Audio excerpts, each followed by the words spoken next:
Nunca debí haber entrado en Blackwood. Lo supe en el momento en que pasé aquella cerca oxidada con el letrero que decía «Propiedad privada, prohibido el paso». Pero después de encontrar el diario de mi abuelo, no tuve opción. Todo comenzó cuando heredé su antigua cabaña en las montañas de Vermont. Entre sus pertenencias descubrí un cuaderno de cuero desgastado, lleno de anotaciones frenéticas. La última entrada decía: 10 de noviembre de 1987, lo vi otra vez. No es un animal. Camina como un hombre, pero sus ojos... Dios mío, sus ojos brillan en la oscuridad. Si no regreso, quemen la casa. Decidí investigar. Fui al pueblo más cercano, Black Hollow, donde los habitantes bajaban la voz al mencionar el bosque. Nadie va allí de noche, me dijo el dueño de la gasolinera mientras ajustaba su gorra. Desde los años 80 la gente desaparece. Los que regresan no son los mismos. Me reí, pensando que eran supersticiones. Pero esa noche, en la cabaña, escuché ruidos afuera. No eran ramas rompiéndose, eran pasos. Algo caminaba alrededor. Deteniéndose frente a la ventana de mi habitación, apreté la linterna, demasiado asustado para mirar. Al día siguiente exploré el bosque. Entre los árboles encontré marcas de garras en los troncos, demasiado altas para ser de un oso. Y luego el silbido, un sonido agudo, como aire pasando por dientes rotos. Venía de arriba. Miré hacia arriba y vi una figura pálida agazapada en las ramas. Su cabeza giró hacia mí, demasiado lenta, demasiado inhumana. Corrí. Detrás de mí escuché algo caer del árbol y perseguirme.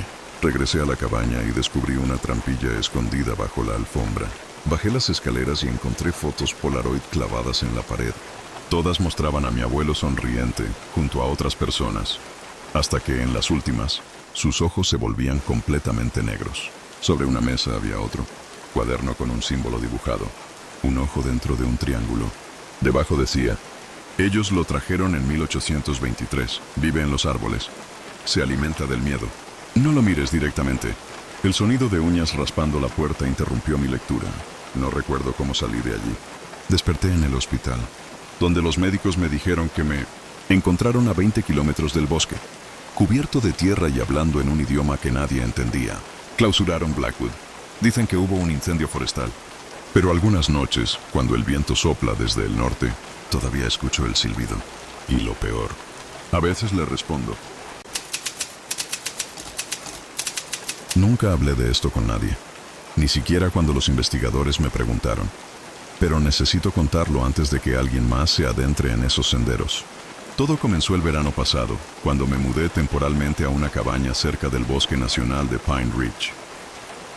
Era un trabajo sencillo, documentar especies de aves para un estudio ecológico.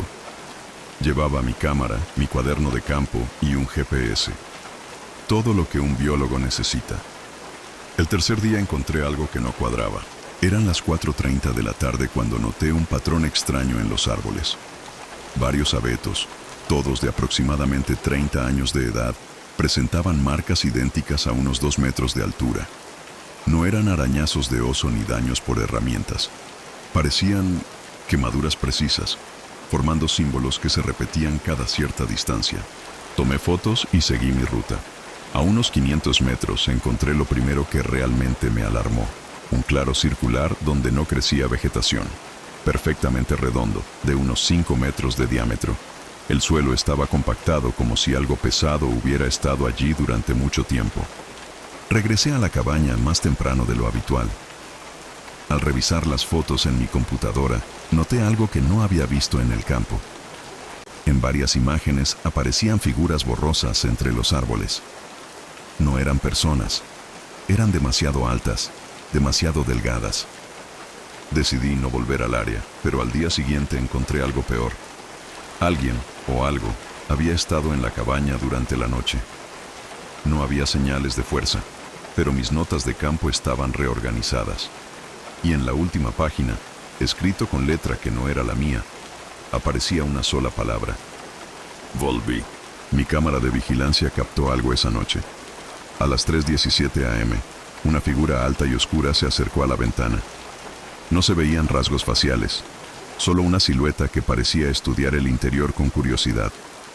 Lo más perturbador fue el sonido que captó el micrófono. Un zumbido grave, casi electrónico, que hacía vibrar el audio. Abandoné el lugar esa misma mañana. Cuando regresé con las autoridades, Todo había desaparecido. El claro circular, las marcas en los árboles, incluso las muestras de suelo que había recolectado. Los agentes del servicio forestal me miraron con escepticismo cuando insistí en lo que había visto. Pero hay un detalle que nunca les conté. En mi último recorrido por el bosque, encontré huellas, perfectamente conservadas en un área húmeda. Eran pies humanos, pero con 6 dedos cada uno. Y lo más extraño, no había huellas de entrada o salida. Simplemente aparecían en medio del sendero, como si algo hubiera materializado allí. Hace 2 meses supe que otro investigador desapareció en esa misma zona. No dejó notas, pero encontraron su cámara. Las últimas fotos muestran solo árboles. Pero si las examinas con aumento, en todas ellas hay una figura indistinta entre el follaje. Siempre en el mismo lugar relativo al fotógrafo, siempre acercándose. Nunca debí haber archivado ese reporte como avistamiento de oso. Ahora, después de lo que le pasó al equipo de televisión el mes pasado, tengo que hablar. Todo comenzó el 12 de octubre del año pasado, cuando recibimos una llamada sobre actividad irregular en el sector norte del lago Whitetail. 2 excursionistas reportaron haber encontrado 1. Un campamento abandonado intacto, tienda de campaña en perfecto estado, comida sobre la mesa. 2. 3 pares de zapatos alineados frente al lago, llenos de agua estancada. 3. Marcas de arrastre en la orilla que terminaban bruscamente. Al inspeccionar el área, mi compañero Jeff y yo notamos: patrón acústico anómalo. El eco del lago respondía con 0.8 segundos de retraso. Debería ser 0.3. Temperatura del agua: 4 veces más fría que en el resto del lago, confirmado por termómetro. Fotografía reveladora. La cámara abandonada tenía una foto tomada a las 2:17 am. Mostraba solo reflejos en el agua, pero al invertir los colores, se veían claramente 3 siluetas verticales bajo la superficie. El 3 de noviembre, un equipo de geólogos instaló sonares. Los lectores mostraban: objeto sumergido, 2.4 metros de largo, 40 centímetros de diámetro, como un tronco, pero movimiento. Cambiaba de posición sin desplazarse a través del agua. Desaparición. A las 3:01 am, todos los equipos fallaron simultáneamente por 9 minutos. La filmación de los periodistas muestra 047, voces distorsionadas, aunque estaban en completo silencio. 0123, el agua del lago comienza a vibrar visiblemente. 0211, se escucha claramente algo repitiendo sus propias frases con 6 segundos de retraso.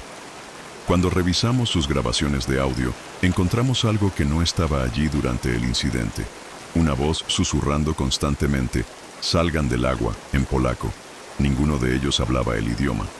Actualmente el acceso al lago está restringido, pero aún recibimos reportes de peces encontrados muertos con órganos reorganizados internamente, luces subacuáticas captadas por cámaras de vigilancia, siempre entre 2:0 y 3:0 am. Visitantes que juran haber visto gente parada bajo el agua, respirando normalmente.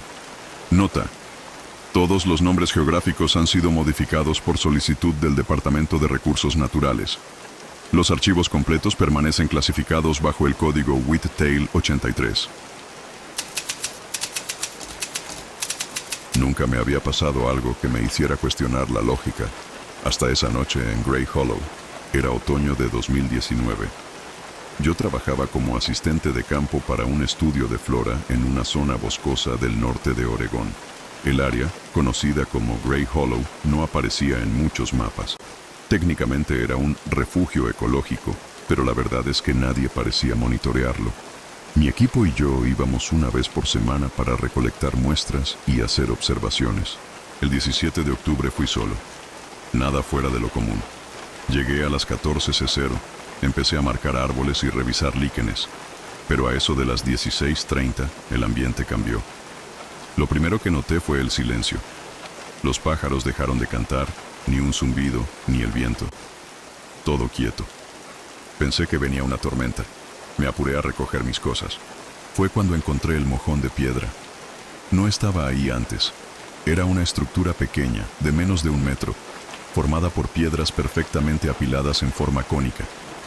En la cima, alguien había colocado una figura de madera tallada. Parecía una persona, pero sin rostro. La toqué. Mala idea. A los 5 minutos comencé a escuchar pasos, claramente humanos, pero nunca vi a nadie. Encendí mi linterna, ya anochecía, y tomé el sendero de regreso. Caminé rápido, pero después de unos 20 minutos, supe que algo andaba mal. Reconocí un árbol marcado por mí con cinta amarilla, el mismo que había pasado casi media hora antes. Estaba dando vueltas en círculos sin darme cuenta. Decidí salirme del camino y caminar en línea recta hacia el oeste. Mi brújula apuntaba correctamente, pero el terreno se volvía más y más irregular, como si el bosque no quisiera dejarme salir. Árboles caídos, lodo repentino, raíces sobresalientes. A las 18:07 recibí una notificación en el GPS, señal perdida, reintentando. Al mismo tiempo, la linterna parpadeó. Fue en ese momento que lo vi. Entre los árboles, a unos 30 metros, había alguien, alto, inmóvil. Su silueta no tenía detalles, pero lo que me dejó paralizado fue que parecía mirarme, aunque no tenía rostro. Parpadeé, y se había acercado. No caminado, no corrido, solo estaba más cerca. Corrí. No recuerdo mucho después de eso, solo imágenes sueltas, barro hasta las rodillas, ramas cortándome el rostro, una voz que susurraba mi nombre desde detrás de los árboles, siempre con el mismo tono. Desperté en mi auto. Estaba estacionado a las afueras del bosque, a 3 kilómetros de donde me había adentrado. Eran las 04:26 AM del día siguiente. Tenía barro hasta el pecho y un pequeño muñeco tallado en madera en el asiento del copiloto. Nunca volví a Grey Hollow. Meses después encontré un foro antiguo de excursionistas donde alguien preguntaba: ¿alguien ha visto los mojones de piedra con figuras en Grey Hollow? Nadie le respondió. La cuenta fue eliminada ese mismo día.